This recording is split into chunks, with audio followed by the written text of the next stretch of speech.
Hello everyone, greetings dear. कैसे हैं बच्चे आप सब? I hope you are always well. तो आपकी वर्कशीट है बेटा शिक्षा निदेशालय राष्ट्रीय राजधानी क्षेत्र दिल्ली की वर्कशीट नंबर 6 है आपकी। ये बेटा 8th क्लास की सामाजिक विज्ञान इतिहास की वर्कशीट है। विद्यार्थी को अपना नाम, अपने कक्षा अध्यापक का नाम लिखना है। वर्कशीट रहेगी हमारी ये 6/8/2021 की। तो ये वर्कशीट है बेटा आपकी जो है पार्ट 2 व्यापार से साम्राज्य तक, उपविषय व्यापार से युद्धों तक, यानी कि जो आपका पार्ट 2 है इतिहास पाठ्य पुस्तक से, उससे ही आपकी वर्कशीट ली गई है। तो चलिए बेटा पढ़ना शुरू करते हैं कि अंग्रेज औरंगजेब की मृत्यु के बाद मुगल शासन कमज़ोर हो गया था। अक्षत्रिय शासक अपनी ताकत दिखाने लग गए थे। बंगाल के नवाब ने ईस्ट इंडिया कंपनी को रियायतें देने से मना कर दिया और व्यापार के अधिकार के बदले नजराने मांगे। साथ ही सिक्के ढालने और किलेबंदी बढ़ाने में भी रोक दिया गया। बंगाल कंपनी और बंगाल के नवाब के बीच यह टकराव बढ़ता गया। 1756 में, कब बेटा? सन 1756 में अलीवर्दी खां की मृत्यु के बाद सिराजुद्दौला बंगाल के नवाब बने। कंपनी को उनकी ताकत से भय था। कंपनी उनकी जगह ऐसे नवाब चाहती थी जो उसके इशारों पर नाचे। सिराजुद्दौला ने कंपनी को उनके राजनीतिक मामलों में टांग न अड़ाने का हुक्म दिया और टैक्स अदा करने को कहा, लेकिन कंपनी ने बात नहीं मानी। फलस्वरूप कासिम बाजार स्थित इंग्लिश फैक्ट्री पर नवाब ने कब्जा कर लिया और कोलकाता के किले पर कब्जे के लिए आगे बढ़ा। आगे देखिए बेटा, इधर जो है कंपनी ने क्या किया? इधर कंपनी ने रॉबर्ट क्लाइव के नेतृत्व में सेनाओं को रवाना किया। रॉबर्ट क्लाइव को जो है नौसेना का भी साथ मिला।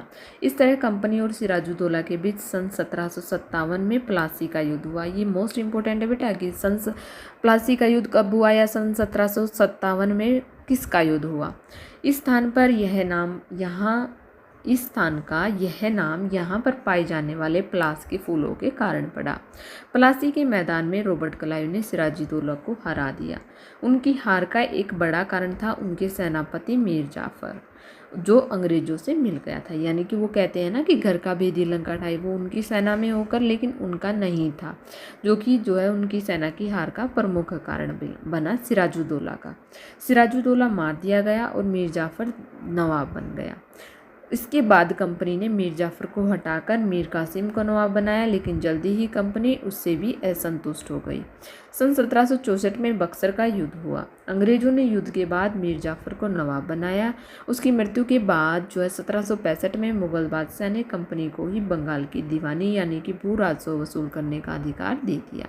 इस तरह कंपनी खुद की ही नवाब बन बैठी। आगे देखिए बेटा, वर्कशीट के बेस पर दिए गए हैं प्रश्नोत्तर। सबसे पहला प्रश्न है कि दीवानी अधिकार से आप क्या समझते हैं? तो दीवानी अधिकार क्या है बेटा? हम लिखेंगे भू राजस्व वसूल करने का अधिकार। हम क्वेश्चन नंबर 1 का आंसर लिखेंगे। इसके बाद है बेटा, बंगाल के नवाबों के और ईस्ट इंडिया कंपनी के बीच किन बातों पर विवाद था या प्लासी के युद्ध के क्या कारण थे? तो क्या कारण थे बेटा? हम लिखेंगे, देखिए यहाँ पर कि इसके कई कारण थे, जिसमें से प्रमुख थे बंगाल का नवाब बनने पर अंग्रेजों ने सिराजुद्दौला को कोई उपहार नहीं भेजा था। अंग्रेज नवाब के विद्रोहियों को सहायता व शरण देते थे। नवाब ने अंग्रेजों के व्यापार पर काफ़ी कठोर प्रतिबंध लगा दिए थे। तो इस कारण से कुछ ये कारण थे प्लासी के युद्ध के। आगे देखिए बेटा, आगे क्या दिया गया है? प्रश्न नंबर 3 क्या है हमारा कि सिराजुद्दौला की हार का मुख्य कारण क्या था? तो उसकी हार का मुख्य कारण क्या था? अभी हमने पढ़ा था, उसका जो सेनापति मीर जाफर था। यहाँ पर हम लिखेंगे उसकी हार या सिराजुद्दौला की हार का एक बड़ा कारण उसका सेनापति मीर जाफर था, जो अंग्रेजों से मिल गया था। क्वेश्चन नंबर 3 का आंसर लिखेंगे। इसके बाद बेटा क्वेश्चन नंबर 4 क्या दिया गया है कि कंपनी किस प्रकार खुद नवाब बन बैठी? तो यहाँ से हम लिखेंगे कि जो है 1764 में बक्सर का युद्ध हुआ।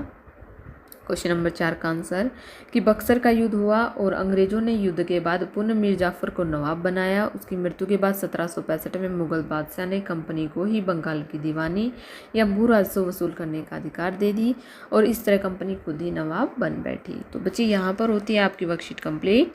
आई होप सो आपको समझ में आ गई होगी। अगर आपको वीडियो अच्छी लगी तो प्लीज़ लाइक शेयर सब्सक्राइब करना ना भूलिएगा। थैंक यू बेटा, थैंक्स फॉर वॉचिंग।